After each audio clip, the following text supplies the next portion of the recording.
খেলাটা খেলবো, ঠিক আছে?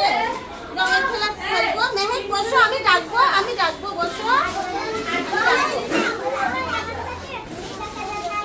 এখানে অনেকগুলো রং আছে, আছে না?